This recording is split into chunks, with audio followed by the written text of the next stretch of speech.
الحمد لله رب العالمين والصلاة والسلام على أشرف الأنبياء والمرسلين محمد وعلى آله وأصحابه أجمعين أما بعد.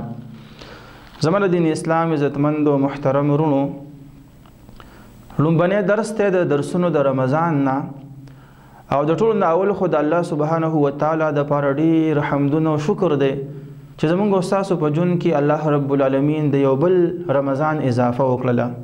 د الله رب العالمین خصوصي نعمت ته رمضان میاش. د الله رب العالمین نه دعا ده چې الله رب العالمین په دې میاش کې موږ له د عبادتونو توفیق راکړي او بیا د عبادتونو الله رب العالمین زمونږ استاسو نه قبول هم کړي او بیا هغه زمونږ استاسو د نجات ذریعہ دا وګرځي. زموږ عزتمندو، زمونږ موضوع په دې درسونو کې دا یو کتاب دی مختصر احمد ابن عثمان لیکلی دی، د زاد المعاد د ابن قیم رحمه الله د کتاب نه مختصر کړی دی.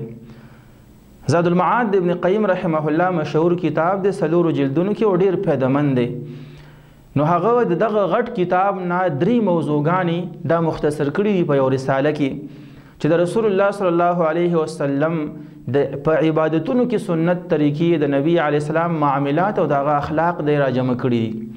نو موږ به هم په رمضان کې دغه درې موضوعګانې چې دا ډېرې مهمې دي دا بیانو د الله رب العالمین په توفیق باندې.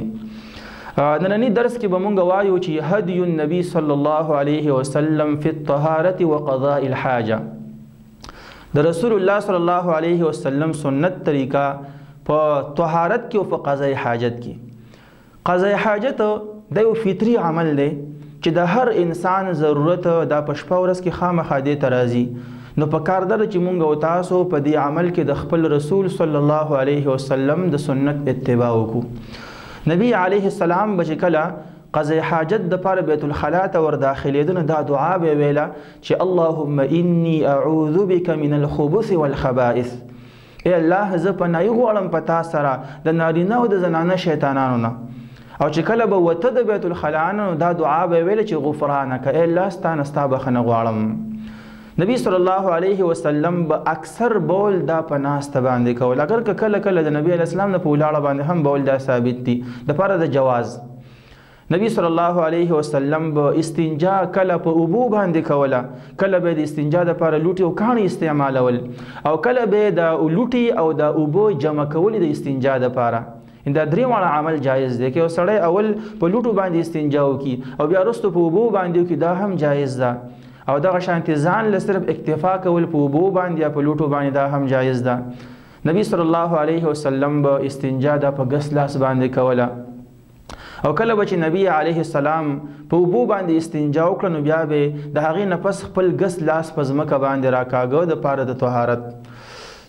نبی صلی الله علیه وسلم به چې کله په صحرا کې قضاء حاجت کو سفر دوران کې نو لرې به ته حتی یتوارى عن اصحابه، تر دې پورې چې د خپلو ملګرو د صحابو د نظر نه به پټ شو، یعنې لرې به ته دې دپاره چې انسان په قضاء حاجت کې د خپل ستر د عورت ډېر خیال وساتي.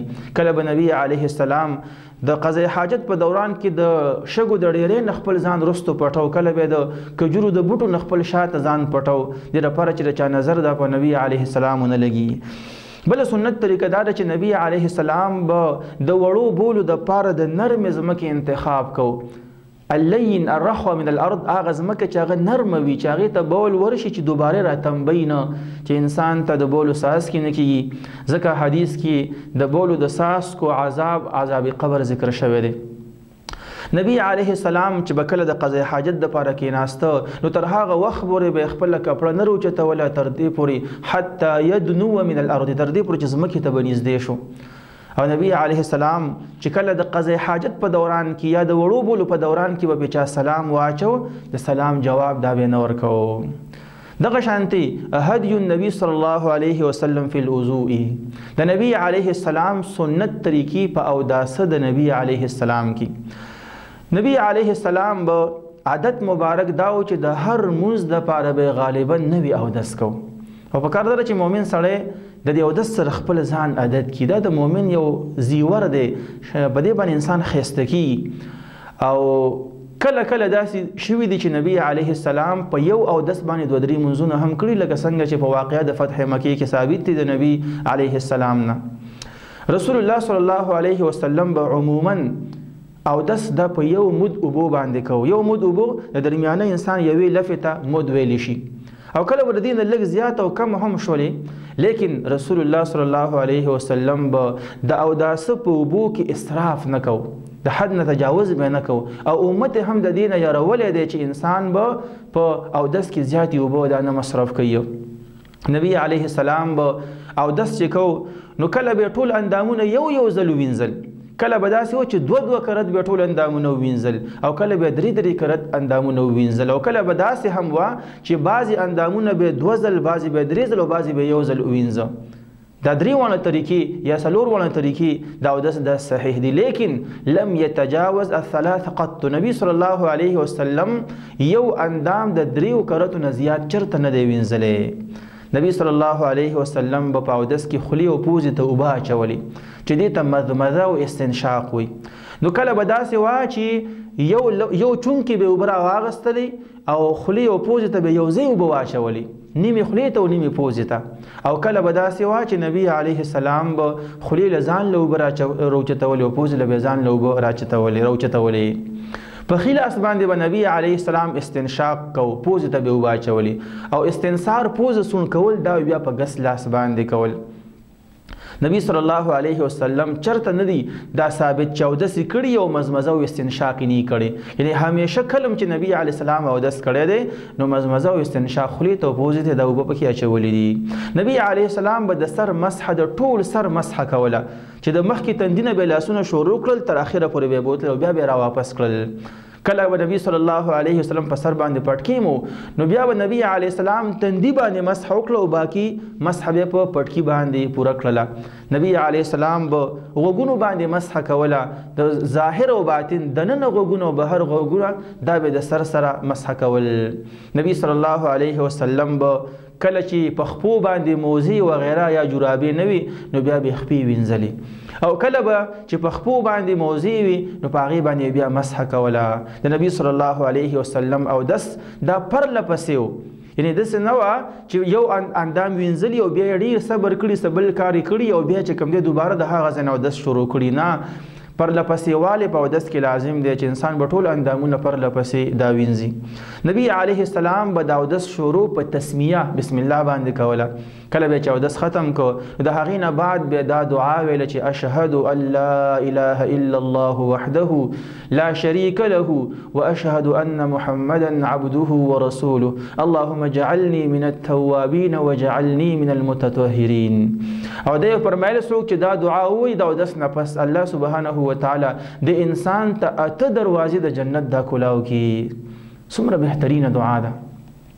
بل دعا هم د نبی صلی الله علیه وسلم نه نقل ده چې سبحانك اللهم وبحمدك اشهد ان لا اله الا انت استغفرك اللهم واتوب الیک. دا دعا هم د نبی صلی الله علیه وسلم نه دا ثابت ده د اودس نه وروستو. بل خبره دا یادول پکار دي چرته د نبی علیه السلام نه د اودس دپاره په خوله باندې نیت ویل دا ثابت نه دي. لکه بعضې خلک دا نیت وایي که نه نویت لرفع الحدث والاستباحة الصلاة وغیره، دا د نبی علیه السلام نه دا نیت نه دی نقل، نه د صحابو نه نقل دی. نبی صلی الله علیه وسلم به سنګلې وینځلې، لاسونه به یې وینځل په اودس کې، لیکن دا لاس چې کوم دی د سنګل نه بره نه دی وینځلې، تر سنګلې پورې وینځلې دي، او دغه شانتې خپې چې به یې وینځلې د ګیټو نه بره خپې دا تجاوز نه دی کړی. نبی علیه السلام به کله د اودس نه بعد خپل اندامونه وش کړل او کله به یې دقه شانته پرېښودل. دغه شانتې نبی علیه السلام به د ګیرې مبارکې خلال کله کو کله به یې پرېښوده، مواظبت یې پرې نه دی کړی. دغه شانتې د ګوتو خلال د خپو د لاسونو د ګوتو خلال دا هم نبی صلی الله علیه وسلم به کله کړی، کله به یې کو او کله به یې پرېښوده. دغه شانتې نبی علیه السلام چې به کله اودس کو نو یو تن به ورته اوبه ور واړولې او نبی علیه السلام به ورته اودس و. کله به چې څوک نه نو بیا یې په خپله ځان ته اوبه راچولې. یعنې په اودس کې د بل چا نه مدد اخیستل هم جایز دي او نه اخیستل دا هم جایز دي. دغه شانتې هدی النبی صلی الله علیه وسلم فی المسح علی الخفین، د نبی علیه السلام سنت طریقه په موضوع باندې د مسح دا څه ده د رسول الله صلی الله علیه وسلم نه په موضوع باندې مسح دا ثابت ته په سفر کې هم او په حضر کې هم. نبی علیه السلام د مسح د پاره موده مقرر کړې ده. د مقیم هغه انسان چې په کور کې اوسېږي یو شپه او یو ورځ، او کم سړی چې مسافر دی نو هغه په خپلو موضوع باندې 3 شپې او 3 ورځې مسح کولی شي. نبی علیه السلام به مسح کوله د خپې په ظاهر باندې، د ګوتو نه به شروع کړله او بره طرف ته به لاسونه راښکل. دغه شانتې د نبی صلی الله علیه وسلم نه په جورابو باندې هم مسح دا ثابت ده. د نبی علیه السلام نه په پټکي باندې هم مسح ثابت ده چې تندي باندې به مسح وکړو بیا به ورسره پټکي باندې مسح دا پوره کړله. نبی صلی الله علیه وسلم تکلف نه دی کړی. که خپو ته به موضوع وي نو موضوع به نه ښکلي چې خپې ووینځي، او یا که بالفرض خپو ته به موضوع نه وي نو بیا به ورته موضوع نه اچولي، بس چې کله به موضوع نه وي نو خپې به وینځلي، او چې کله به ورته موضوع وي نو بیا به نبی صلی الله علیه وسلم دا مسح کوله. دغه شانتي هدي النبي صلی الله علیه وسلم فی التیمم، د رسول الله صلی الله علیه وسلم سنت طریقه په تیمم کې. نبی علیه السلام تیمم دا وخلی دی په ځمکه باندې یا هر هغه شی چې په هغې باندې تیمم دوړه وغیره خاوره دا پرته وي. نبی صلی الله علیه وسلم فرمایلی دی حیث ما ادرکت رجل من امتی الصلاة فعنده مسجده وطهوره. کم ځای کې چې یو سړی وخت د مونځ را لاندې کړي نو د هغه سره جومات هم شته دی او پاکوالی هم شته دی، ځکه په ټوله ځمکه باندې جعلت لی الارض مسجدا وطهورا.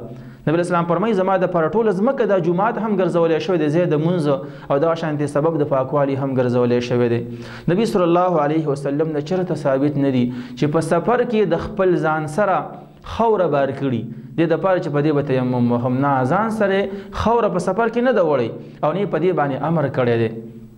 نبی صلی الله علیه وسلم د هر یو مونځ دپاره تیمم نه دی کړی او نه په دې باندې امر کړی دی لکه څنګه چې اودس انسان د هر مونځ دپاره کوي، بلکې دا تیمم چې دی نو دا قایم مقام د اودس دی. څنګه چې په یو اودس باندې یو مونځ هم کېدلی شي او د یو نه پې ډېر هم کېدلی شي، نو دقه شانتې تیمم هم یو مونځ او ډېر مونځونه پې هم کېدلی شي. نبی صلی الله علیه وسلم د تیمم طریقه دا وه چې ځمکې له به یې دواړه لاسونه یو کرت راواچول او بیا به چې کوم دی په هغې باندې خپل مخ او ورغوي دا مړوندونو پورې لاسونه دا مسح کړل. وآخر دعوانا الحمد لله رب العالمين.